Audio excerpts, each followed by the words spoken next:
Hey y'all, and welcome back to my channel. In this tutorial we are going to learn how to wrap a tumbler with fabric. This is going to be a pretty lengthy tutorial, so we are going to jump right in. I'm using some fabric that was gifted to me by a close friend, so I'm not 100% sure where it did come from, but there are tons of options out there, and as you can see, you just need a very small amount. Just measure the size of your tumbler and you can order accordingly. I have a 20-ounce straight skinny from PARISH tumblers, and I'm using Mod Podge to coat the entire tumbler with a pretty hefty coat. You don't want this to be super thin because you almost want the Mod Podge to go through the fibers of the fabric so that you get a really good seal whenever you apply that next layer of Mod Podge. Now I have painted this tumbler white, and as you can see I removed a little bit of the paint from the top rim of the tumbler just so that can already be done prior to adding on our fabric. Now the fabric that I'm using is a knit fabric, which means it has stretch to it, and that does make it a little more difficult, but of course you can use just about anything out there. You just have to be really careful if it has any stretch so you don't distort it when applying it to the tumbler. I popped my cup onto my Cami Page Boutique tumbler stand and took my fabric and lined it up as straight as I could get that, and just rubbed it on the tumbler, almost as if you were doing a vinyl wrap. You want to make sure that there are no air bubbles underneath this and that all areas are pressed down really well. Once I make my way to the other side where our seam is, I put that down and applied a little bit more Mod Podge because it had started drying up just a little bit. Then I pressed one side of my fabric down, applied a little bit more glue, and then pressed the other side down. You don't want to apply too much glue, you just want enough to cover a little bit of that fabric overlap so that once it dries it will be pretty stiff, like a piece of, I would say, cardboard or something, and you will be able to cut a straight line down that without fraying your fabric.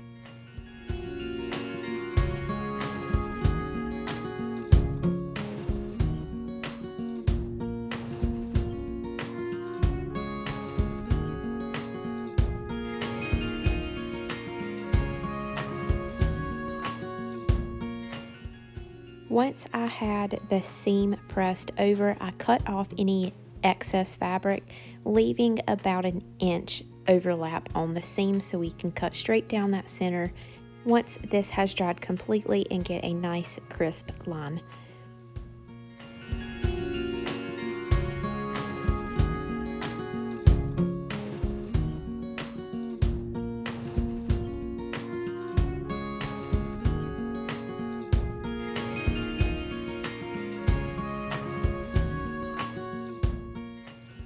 Now once this is 100% dry, then take a piece of tape. It can be painter's tape or it can also be some electrical tape is actually my favorite to use.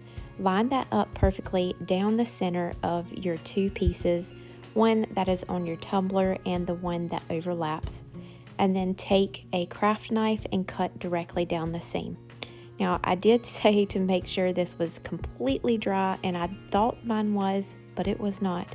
There was a couple little pieces underneath that were still a little wet, so I had a little bit of difficulty cutting that. Just remember to be patient. Give this plenty of time to dry before you try to cut your seam so you do not mess your fabric up.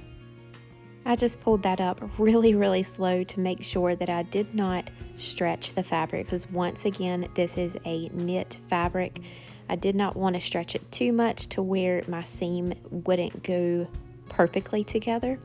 So I trimmed that off, and then I took a coat of Mod Podge, went back over the seam after I removed the top and the underneath portion, and just flattened that out by applying Mod Podge underneath the two little flaps that are going to create our seam, then over top, and then I went all over the remaining portion of the tumbler.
once you have coated your entire tumbler, once again, set that to the side and allow it to dry completely. Trim off the excess on the top and bottom rims, and then we will be able to get our nice lines on the top and bottom as well. You never want to take your fabric all the way up to the rim. I always preach about sanding the top of the rim down just a little bit to expose that stainless so you get a good seal with your epoxy. So for this, we're going to grab our trimmer from Cami Page Boutique. It makes it really easy to cut fabrics, vinyls, anything on your tumbler. So I grabbed that and placed both sides of the rim actually on this little tool, and then removed the excess fabric. Now you'll notice that I did not remove enough of the paint underneath that fabric prior to adding it on, and it's fine. All you have to do is take some acetone and clean that up without touching your fabric, and expose that stainless on top for a nice clean finish.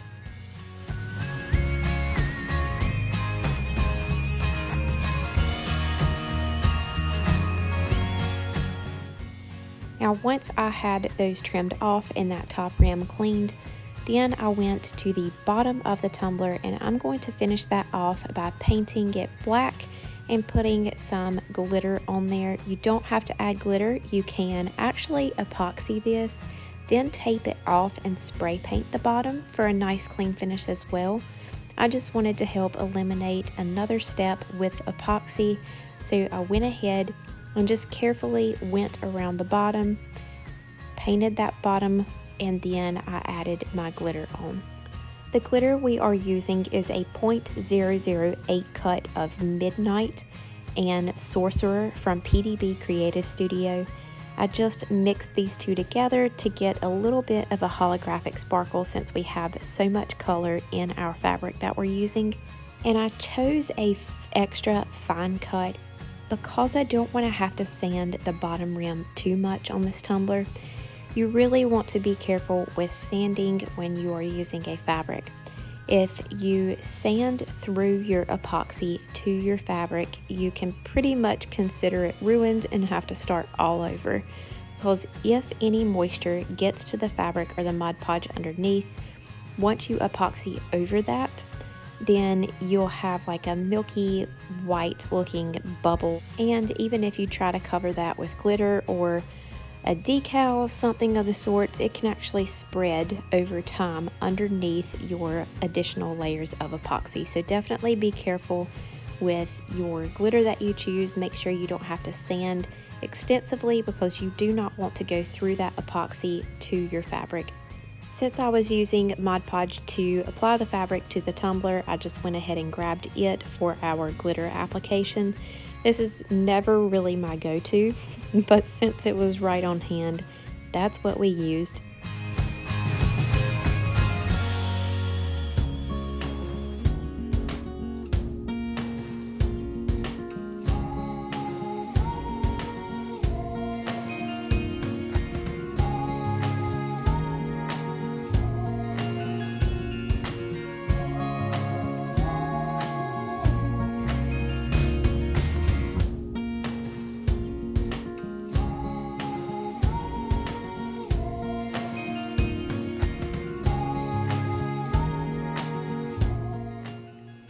I very carefully removed my tape immediately after glittering the bottom.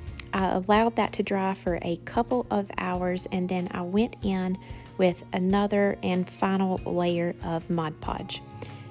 For this one, you want to make sure that your rim is sealed in very well. Don't go all the way up to the top of your tumbler. You want to stay below that top so that whenever you trim your epoxy, you're only trimming the excess epoxy off of the top of the tumbler and not epoxy and Mod Podge. If your Mod Podge goes all the way up to the top and you trim off the excess epoxy once your tumbler is complete, once this cup is wet, the Mod Podge will get milky around the rim as well, which of course compromises your seal. So if you do get all the way to the top by accident, just be sure to wipe off that excess using a cloth if the Mod Podge is still wet, or some acetone if it is dry, and expose that stainless completely at the very top of your rim. I carefully just went around the entire fabric portion of the tumbler first, and then I went over the glitter on the bottom and sealed that in as well.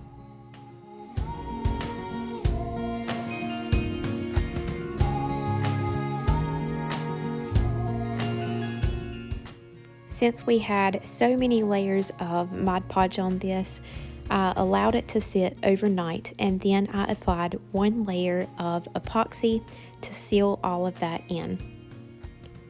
Now, my intent for this cup was to do a drip around the top. Since I did an epoxy drip in one of my prior tutorials, I wanted to use the Tulip puff paint, and I ended up hating the way that it looked, but I am still going to show y'all how I accomplished that, and then after I remove it, I will show you how I applied a waterfall glitter. I found this cute decal on Etsy, and I will list that in the description for y'all. The vinyl that I'm using is from TeckWrapcraft. One is from the holographic collection, and the other is a matte pink holographic. This is the second tumbler in a week's time. I have tortured myself with these super detailed decals, but they always turn out so good in the end. I did put this one a little bit lower on the tumbler than what I would have liked, but I did that to compensate for the drip that I intended to put around the top of the rim. I wanted to do a really thick hot pink drip, and I hate that I didn't like how it turned out, but it's fine. It looks cute in the end. So I took that same holographic vinyl and just cut a little tiny like 0.008 strip of it and put it directly over that seam in the back to kind of hide it a little bit and camouflage it with the tumbler.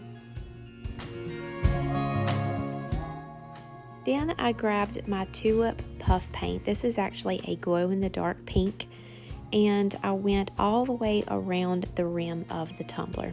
Now, the thicker that you put this on, the larger drip that you are going to have. If you put it really thick in one single little line around the rim, you're going to get a lot of really skinny drips going down your tumbler. If you do as I am here and go farther down with the puff paint in, I guess you would say thin lines, then you will get a thick top that is solid and smaller drips going towards the bottom of your tumbler. I hope that makes sense, but that's the only way that I can think to explain it.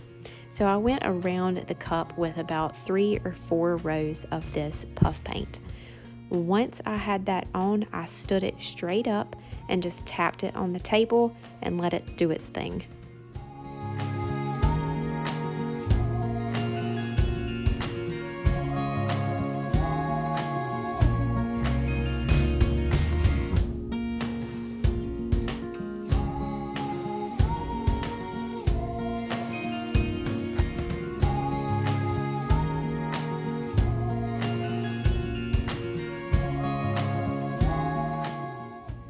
And I think the reason that I just didn't like it is because you could see through the puff paint a little bit. I really feel like if my fabric was a lighter color, I would have loved the way that this looked, because I love how the drip turned out itself. I just did not like that you could see through it. So I already knew at this point I was going to remove it, but I have saw a lot of tumblers that has the puff paint drip, and the creators are adding on glitter, so I went ahead and showed y'all how to do that.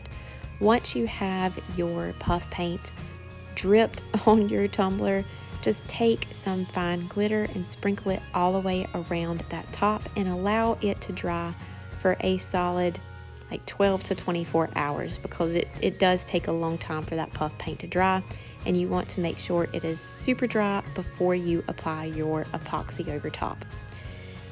So once I removed my puff paint, I applied a little bit of epoxy to the top portion of my tumbler, just really thin, and I took my glitter, which was Forever Girl from PDB Creative Studio, and just went thick around the top rim and allowed it to fall down my tumbler.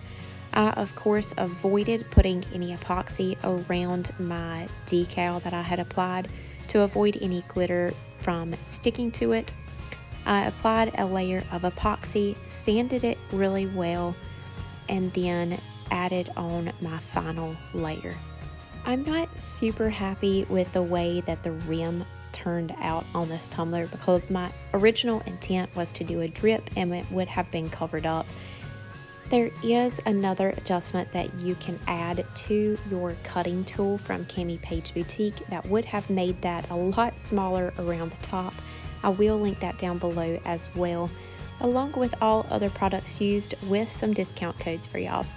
I hope that you enjoyed this tutorial and have learned how to apply fabric to your tumblers. It really opens up a huge window because there is so much you can make with fabric as well, and you can make matching tumblers to go along with that. Don't forget to join our Facebook group, follow us on Instagram, and like this tutorial, subscribe to the channel, and hit the bell in the corner, all to be notified of new products and new tutorial drops. Thank you all so much, and we will see you next time.